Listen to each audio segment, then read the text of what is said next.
Hello and welcome to the episode 11 of the Mainly Golf Show with me. It's not Twig, it's Marv, and with Hep. We Just a are, sticky bandit this week. yeah, exactly. We are one down this week. Now, Lost the leader. do you know where he is, Hep? I heard something like Turkey was on the cards or something. I don't know if he's on Is it on for, holiday or yeah, yeah, or even a procedure? Yeah, it could could be. be. I It could mean, be. It could it be. doesn't So, seem like a beach boy. yeah, he So doesn't. He doesn't. So, we are here to see what review he's having done. the PGA Championship last week and what a PGA Championship it was. Now, the number of storylines from this, we could be here for hours. Unfortunately, we haven't got that long. So we're going to start off, Hep. I think we start off with Xander Schaufelle. For me, it was an unbelievable performance. One that I certainly didn't see coming. I thought he was verging on bottling opportunities. But for me, he went out and won that tournament, 21 under, a new major championship record under par. What do you think of it? Oh, fantastic! I mean, he is known for gagging it away, and we all saw that he don't know if he gagged it away the week before or Rory just played incredibly well to take it from him. But he did falter on that back nine 2 weeks ago with two bogeys and no birdies, and Rory took it from him. So yeah, I mean, I think the whole internet sort of thought, first round leader shoots -9. He's just gonna eventually get caught and eventually end up in the top five, but not win it. So for him to go wire to wire, and you wonder how much the gagging it or the choking it away is in his head. But it must be difficult if you have that reputation and you read about it. The pressure of going into Sunday, leading the first three rounds, thinking I've got to close it this time, otherwise it's just going to be unbearable. So, yeah, fair play to that. I mean, wire to wire winner, he got pretty close, and obviously he had to make par at the last to avoid to win by one and avoid the playoff with Bryson. But it never really seemed in doubt. Like it didn't seem that close at any point. Like As you say, that's it. The fantastic first round, and round two and round three of 68, and to still shoot a 65, a 600 to go and win it. And I agree. As much as Bryson pushed him, Xander never looked in trouble. You kind of had no, that sense that yeah, he was in control.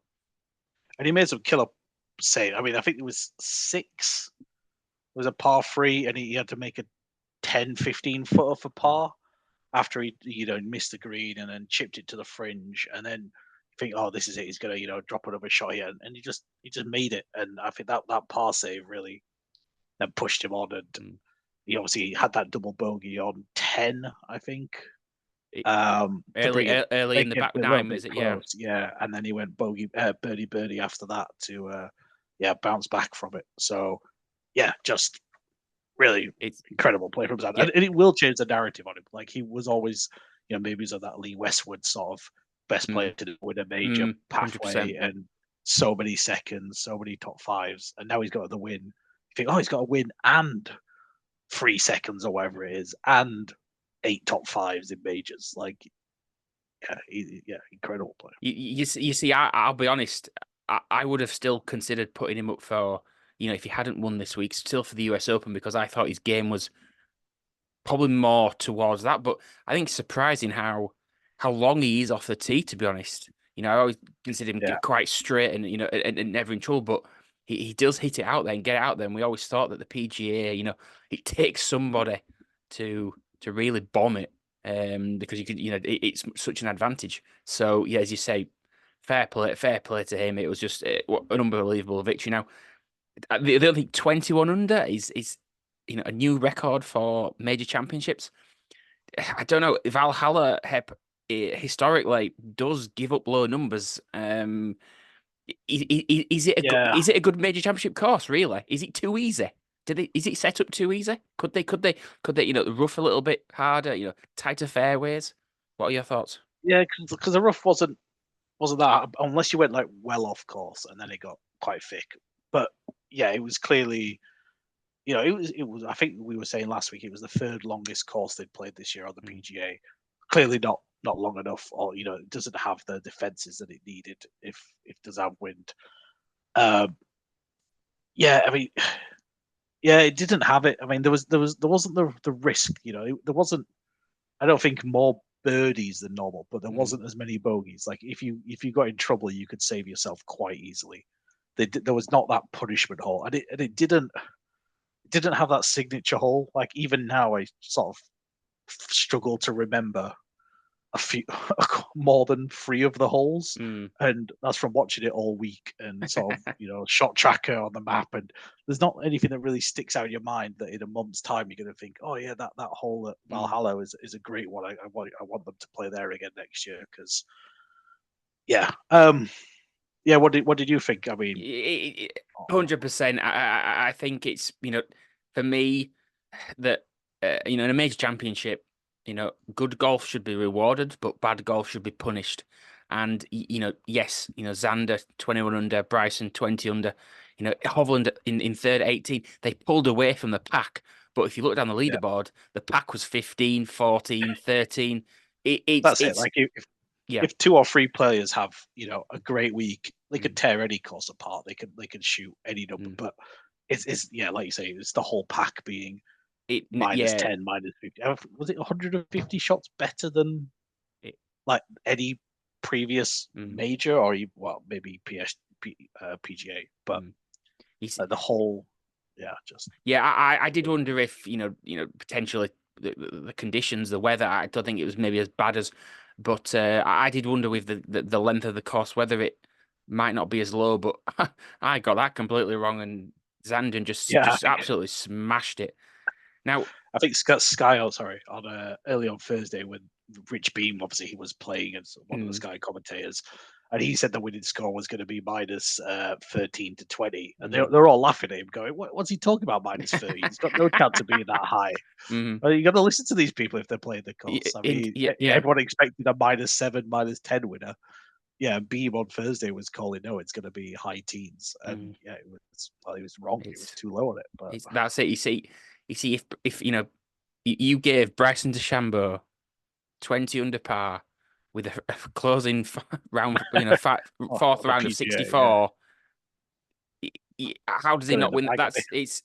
Now, I think I was obviously big on Bryson, and I thought that we'd had outside of the Scheffler picks or yours and Twig's Scheffler picks from earlier. I thought we'd had a proper genuine winner, an actual winner. Yeah, an actual winner. It's easy to pick the favorite, isn't it? But we'd found one, but again, as well as Bryson play, Xander did have it under control. But I think Bryson, I think he has pretty much arrived for me. I was tweeting all Sunday night. We need a trade. Let's get a trade between the PGA Tour and Live Golf. We need Bryson back. Who can we send to Live that we don't need on the PGA Tour? Because Patrick Cantley. Do you know what I mean? Yeah, give him the bag. Just get rid of him because Bryson's. He's got that. He needs to work on his fist pump. He needs to, speak to Tiger. Tiger, come on, please teach me how to. But apart from that, his social media presence, I think the more people have been able to see that, the more people like him. And I just think it's definitely bloomed over the last. I don't even really know how. I mean, I know he's doing a lot of YouTube content that I don't particularly haven't watched a lot of, but yeah, like his reaction from the crowd this week compared to 2 years ago when he was the whole Brooks Bryson. He's a bit of the laughing stock. Yeah. But but rightfully people love him. Like he's fantastic. Going over and congratulating Xander first thing he did, and the guy's great. Like, as you said, on the range, and I think did he. He hit one of the shots, and then Xander was just on his putt, and then he rolled it in. And as you say, as soon as that, he kind of sprinted to go and meet Xander. And I think I commented that if that was John Rahm warming up for the potential playoff, he'd have sent a driver and fired it straight at that TV and just smashed the screen in anger. And that's what John Rahm is. And what did he miss the cut, John Rahm? I think he did. Yeah. Yeah. So waste of space, John Rahm, to be honest. So yeah, I'm big on Bryson, and to be honest, looking forward. You fancy him at the US Open? He's, potentially, I think with 888. Yeah, that's it. The way he's competed at the Masters and now into the at the moment he's got to be, for me, he's got to be a potential. we'll see. Somebody else. I haven't looked too much into the course, the length, etc., etc.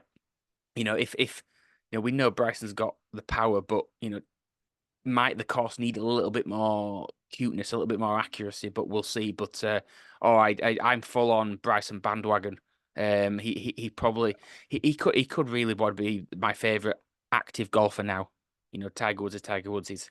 His health issues and sadly didn't make the cut, but I think that's going to be. But yeah, I'm fully on the Bryson bandwagon. So yes, Yeah, I think he has to be. Has to be most interesting. He's the one that tries to do anything different. It's the only one that seems to be doing anything with the live money. Like he's sort of doing what he said. He did say he was going to build some massive facility in Texas, which I have no idea if that's started or if that's finished or what if that was true or not. But he does seem to be the one that's using this time to go out and make content, whereas the older guys have just taken the money and just sat, not even playing golf. Some of them are just, I don't need to practice. I've got guaranteed payday. It's 100%, No, 100%. Yeah, definitely. Now, you see, we could jump to Hovland, but I kind of want to next jump to Rory McIlroy. We better get him and get it because get on that soapbox. Yeah, we could be here for a while now. For all our millions of fans, if only millions of fans, I could have saved you. I could have saved them so much last week. I said that there was no way that Rory McIlroy would win the PGA. I tweeted it. I was on it. I even got the Rory trackers threatening to. Oh, they were threatening me in their responses. They'd had it with me. I was going at them, and the negativity and everything they were calling me. And well, come on, they were hyping Rory up. Oh, the hype. The Rory is the biggest tease in golf. What did he do? I can't remember. The biggest. He still finished, adequately. Tied 12th. The problem was at 12 under. Open with a 66. Was I worried? Not one bit. Problem is 71 in round 2, and it just took him out of the tournament. And at that far back, he'd have had to go low, really low both days. We know that's it's very, very unlikely. Shane Lowry proved that with an incredible 62 in the third round. So I just think Scheffler, Schauffele, the week before. I think McIlroy would have preferred to finish second the week before, wouldn't he? Like Schauffele and switch it round. So it's I just think McIlroy is golf biggest tease, and I at the moment I don't see him getting that 5th major and breaking the doubt. It is 36 and counting, ladies and gentlemen, 36 and counting. And I'll leave Hep to fill in because that's all me on Rory McIlroy. Yeah, like I say, Rory has made such an impression last week that I don't even really remember where he came. Like you said, he was there. He had a good start. You're right, but yeah, never really contended. Never really got it. Yeah, I think he'll squeak one major out. He's got 10+ years potentially, hasn't he? Yeah. So if everybody else falls off a cliff and he just like looks into it, sort of thing, and it's no look. I honestly think he's good for the game that there is somebody like Rory in there because people will follow him and want him to win, and people will follow him want him to lose, and it adds that element that. So he does bring that. I don't think he's big enough. Yeah, you do. You can't solve people that you don't care about. That's it. And so you see. Moving on to people that we like or that are just like Scottie Scheffler, like aside, he shoots 13 under. The third round is a 73. Now we won't go into too much detail about what happened on the Friday, and I think that was covered. That's been covered, hasn't it? The thoughts and to the sad, the sad. News of what happened to the man that died, but and that it's I think what we will touch on, Hep, is that the 66 he shot on the Friday after that happened in the morning. For me, he must have been on the adrenaline was so high. He was just he was back at the course, into the round, done. I do believe that by the time Saturday came around, 24 hours later, something must have sunk in. He must have then. I don't blame the caddy potentially No, for the no, it wasn't just because the caddy was different. exactly. Maybe the caddy might be a shot or two, maybe, but If it is the caddy, that caddy needs to be that his normal caddy needs to be taking more than 10% of his winnings because yeah. he has earned this guy a fucking fortune That's this it, season. and Gone down that's to it. the And caddy. 65 on the Sunday. I think so. The question for you, and Hep, is we'll start with is: do you think is a Scotty, an automatic potential US Open champion? You know, the family, the birth of the child, etc., etc. Are we still Are we still thinking this coming week US Open? Is Scotty going to still go through the rest of this season, smashing tournaments, potentially picking up loads more wins? Something he's never done in before in his career in the second half of the Yeah. year. I mean, it's obviously hard to win a golf tournament. Never mind, like 5 out of 8 or whatever. But yeah, I honestly think the Saturday was just that adrenaline pump overdose at the end of it after resting a night and just, was it first round in 42 rounds? He'd been over par, Crazy. like just incredible. Like, but yeah, I think his price this week is fair at slightly under 3-1. I don't really know why he's playing this week, but I think as you alluded to offline that he's quite close to home. So if he's going to be out practicing all day anyway, then he might as well go play a golf tournament. Sleep in If his he's own gonna be bed at and home at everything. night, yeah, Yeah, you have to do that's some it. of the feeding and the bedtime stories. But 100%. but Yeah, I agree. I think, potentially you can't rule Scotty out. I think I was very much, he's shown consistency, and I think you've got to ride him. I think if you're a diehard Scotty fan, I think you load up, you keep going. yeah, But yeah, he's going to have to not contend in like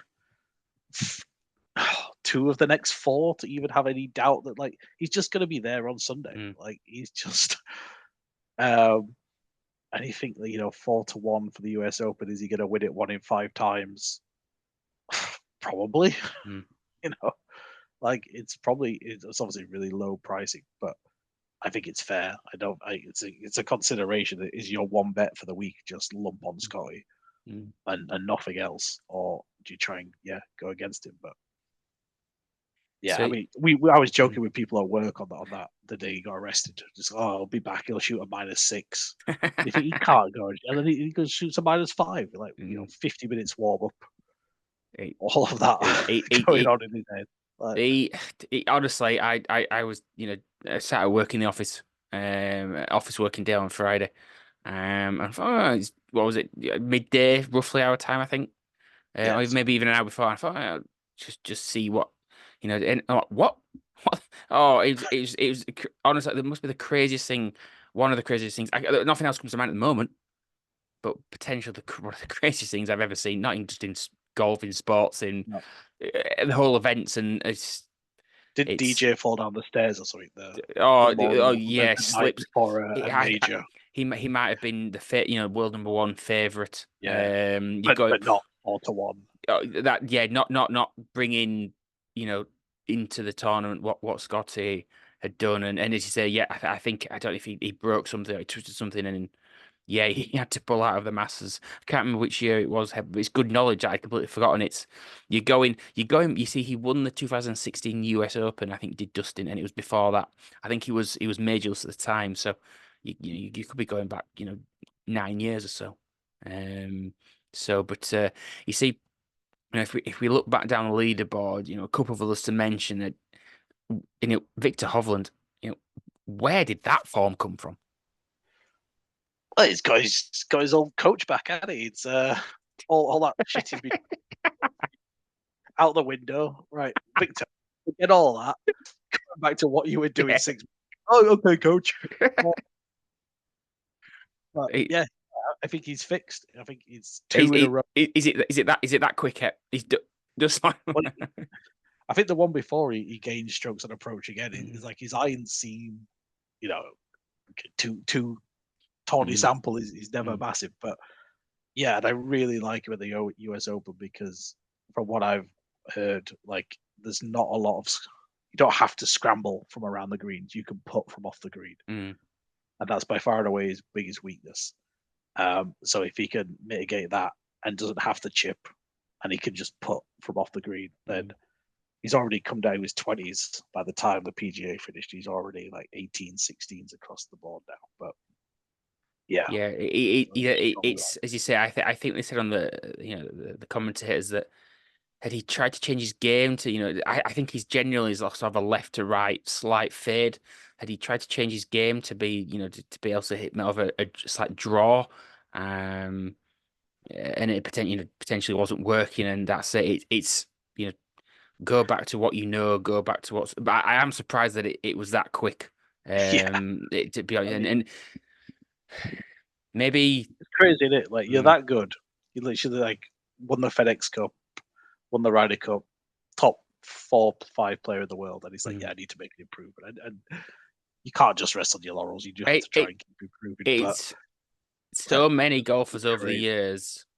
And this might not be the reason, but so many golfers over the years have thought, right, how do I win round Augusta? I need to be able to hit a draw, and 100%. I'm sure I can't want to even say Morikawa. Honestly, historically, you're going back 15 years, a lot of golfers have thought, I need to be able to hit a draw around Augusta, and they just they've ultimately reverted back to yeah, to what what. got them there in the Yeah, first place. indeed, and that's it. Hovland, at 68 in the first round, and then 3 straight 66s.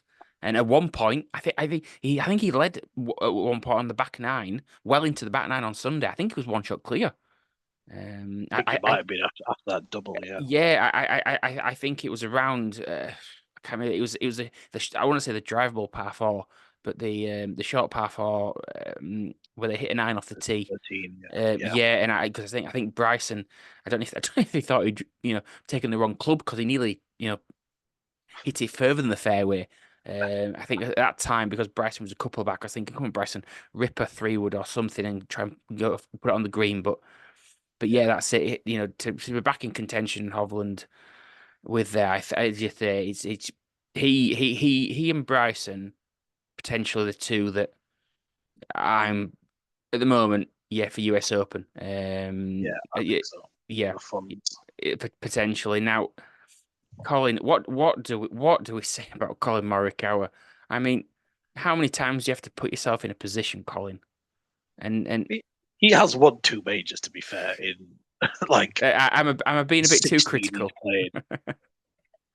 If he had won this and won 3 of his first 16 Mm, majors, he would be. Oh, but again, another guy that didn't have a really strong season until the Masters, where he showed up mm, and contended, and then obviously contended this week. But mm, I mean, I don't think he made a birdie on Sunday until the 18th. I think he made 1 bogey and mm. 16 pars, Yeah. but he just couldn't hole a putt, which does happen to him. Mm.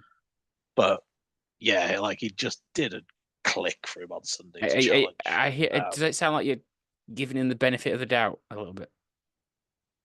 I think I am. Yeah, I You wouldn't are. say a choker. Like It's guy's won 2 well. majors already. Yeah, I think it was looking 14 straight pars, and then he bogeyed the 15th, as you say. Especially when Xander shoots 65, Bryson shoots 64, Hovland shoots 66.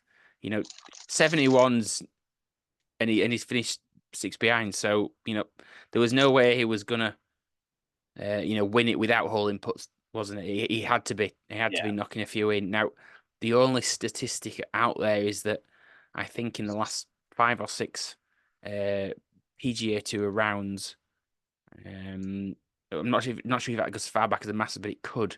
In his last 5 or 6, he's not broken par in the fourth round. really. Which, yeah, I think Steve Palmer, credit to Steve Palmer for flagging this up. I think in his sort of weekend column with a 1 round left. That's probably the only thing he got right all week for Steve. Seeing as though he went all in on Mr. McIlroy. So yeah, it's a strange one. It's a strange one because that's it. Morikawa 66, 65, 67. And I guess that's it. Sometimes if your day is not your day, it's not your day on the greens. But What's I would be hesitant to be considering him for any financial investment, to be honest. well, yeah, Yeah. I'm not backing him this week. No. Second favorite in the field It's at 12. you see, Yeah, he lost 3.5 strokes putted on the fourth round Mm. alone. Just nothing would drop for the guy. I mean, he still would have finished 3 shots behind Xander if he had been neutral putting. But yeah, he had a tough day. But Yeah. yeah, no, wasn't aware that his last whatever fourth rounds had been over par or worse. But it's a last minute, to be honest, statistic that I found. So I said all in all for I think for the casual golf fan, yeah, I think it was a great week. To be honest, to show off golf with the scoring. The one thing I will add, is that I don't think our friends, our golf friends, in America were too keen because some of them were watching ESPN and the coverage was split over the various ESPN channels. And obviously, depending if it was maybe through cable or online, can't remember the exact. I had a brief conversation with somebody in America on Twitter about this, and one was showing traditional golf, commentators just normal, and one of the ESPN channels was showing the coverage, but the commentators were, basically betting people, Oh and yeah, I've heard about this. they were what was it? They were shouting for balls to go in the water. It was the brief reports that I read were absolutely crazy, and I think even Butch Harmon posted on Instagram about it, and he wasn't happy. He wasn't happy. I've never that to me that's just insane. It's trying to, you know. I know Disney are trying to make some money back of all the money they've lost over the recently, but trying to get more people through ESPN to bet on golf and commentators to be that's nuts for me. That's I nuts. think it's a good idea, but it's just poorly. Yeah. They followed around. I think 2 or maybe even just one group. Mm. So you're not seeing any other shots. You're watching six golf, and basically they followed Tiger around and going, "Is Tiger going to hit the fairway at minus 140?" It's like, who the fuck is betting on it? And then there was one clip I saw where Xander was at -7 on the Thursday, and the commentator was like, "Oh, he's plus 220 now. Should we all just lump on that out of FOMO?" It's like, you can't be okay. It won, fair play, but you can't be telling people to lump on Xander on Thursday afternoon because he's up It's -7 in round one. Like, and then and just like, is he gonna make a par on this hole at -110? It's like, I don't give a shit. Like, I don't want to watch this it's I, constant betting I on you know stuff like that. if, without sidetracking too much, I do think that potentially, and I think Twig and and others that you guys know more, that work in the industry probably, but I do think that America is what 20 years behind the UK, and we are Yeah, now getting gambling bans, while they are, I don't think we never went as extreme as they currently are, but they're actively promoting gambling as much as they possible, and so yeah. that's it. It potentially is going to come back at some But point it's to going to be buy one of some. those broadcasts which isn't technical enough for the people that actually want to watch it, and Mm, nobody that's like a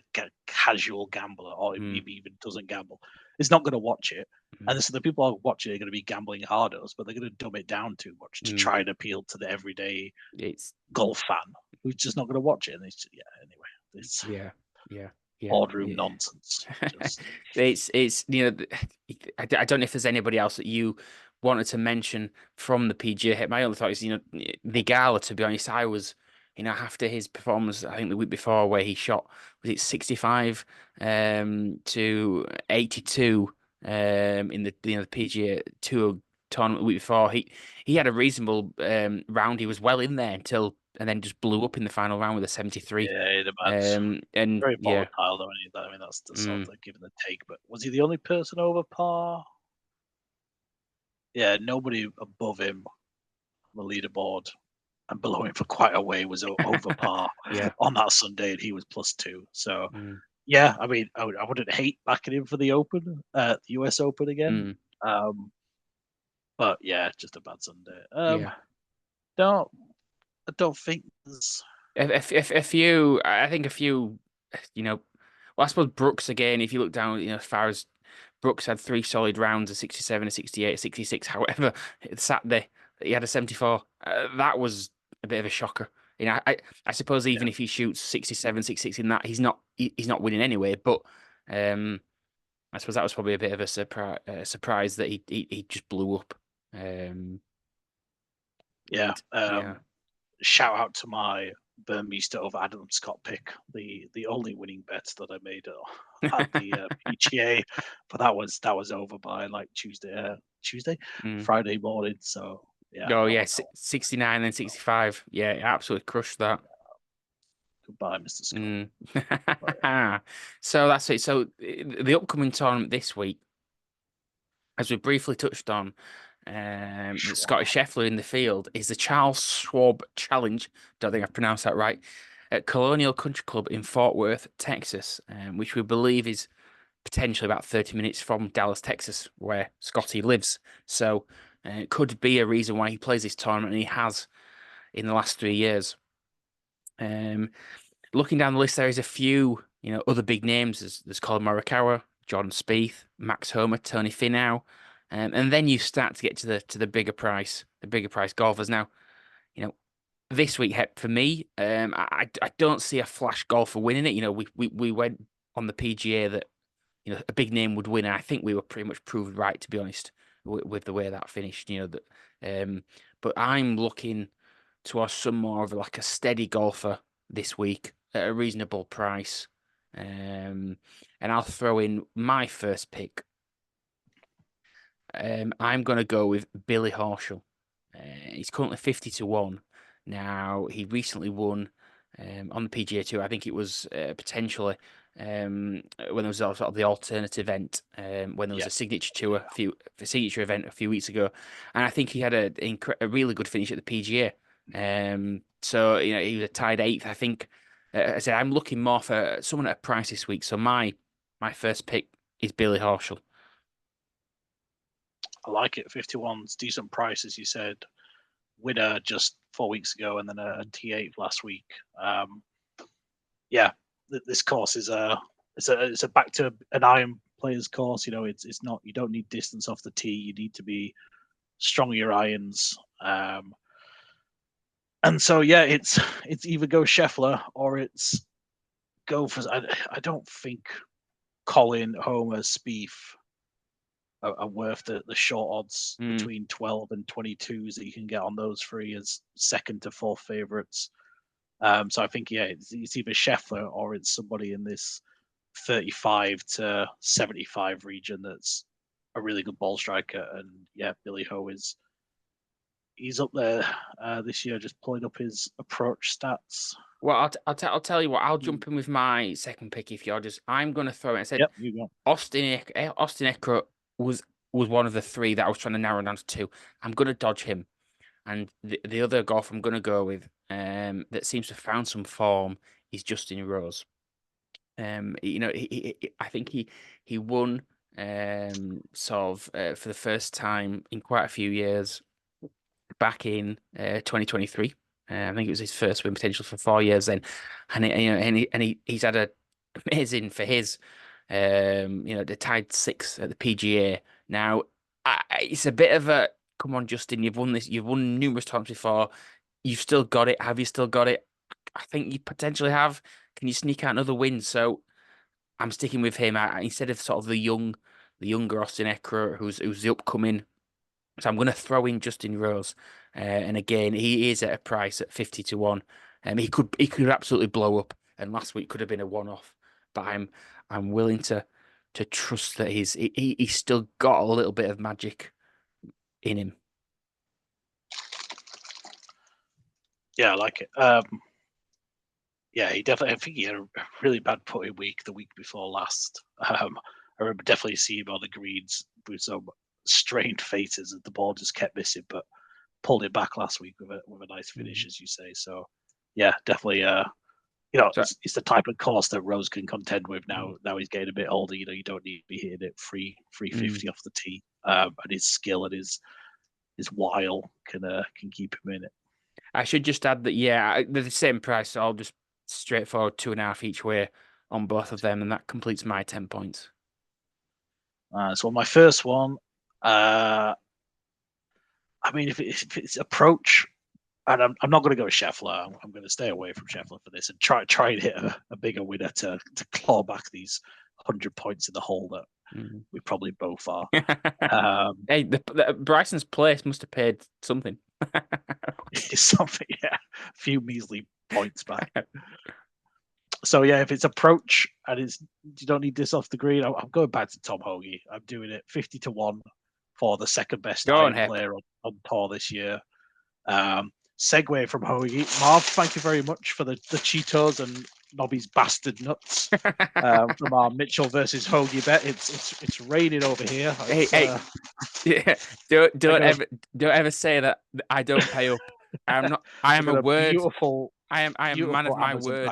Hep. I mean, I'm going to be eating these like probably tomorrow morning, like all 24 packets of Cheetos and 16 packets of Nobby's bastard nuts are going to go. But I mean, yeah, but it was unexpected the amount. But yeah, only thing I've fucking cashed on Mitchell all year, so take that as a win. Who needs points when you've got nuts?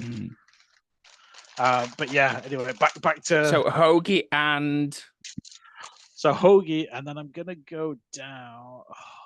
Who am I gonna go for? I'm gonna go Brian Harman. Yeah, I'm gonna back Brian Harman 35-1. So he won the Open Championship last year, contended well at the Players. Been a bit out there, but again, just another really solid strong that is, yeah. I need to hit it that far off the tee. Be very surprised if he wasn't top 10, pushing up as a minimum this week. That's fine. That's fine. If you just want to confirm the stake and the odds of those two, Hip. So I've got 2.5 points each way on both. Both, okay. Hoge at 50s, Harman at 35s. Both. I've got you. Both on Bet365. No, yeah. And the guy. Sorry. No, I was just going to throw in that. If I did try to look at outsiders very briefly, but I struggled. And I think last year's winner, I can't even say Emil Grillo. That's him. That's his last name. I think he's 100-1. Ben Coles that finished had a surprising reasonable finish in the PGA. He's 200s, but those are the long prices. But as you say, is that all, Hep, or have we actually got something else? So the one I was looking at in Illuminarium was Lee Hodges at 90s. He's 90s on Bet365, 80s or 70s everywhere. On Corals, well, no, Corals got 10 places, so you can't really look at them. So yeah, Bet365, but yeah, he had a decent finish. Well, approach to the green is definitely his strong point. He's not that high up in the rankings at 52nd for the year, but it's definitely his strong point. And he had a decent finish last week as it just loads up. He was 12th at the PGA, 24th at Fargo, 26th at Valspar, which was another sort of irons, 35th at Players. So yeah, Lee Hodges was like the 100-1 shot I was contemplating before I chickened out, went down to Harman. And we will just add that Mr. Jack Milner, who is not here this week, he was going to phone his picks in, but he hasn't even done that. He has gone 3 points each way, Kirk, and 2 points each way, Schenk. So you can just ignore those picks because they're not coming in. So I've been Marv, he's been Hep, and this has been our Mainly Golf Show. See you next week.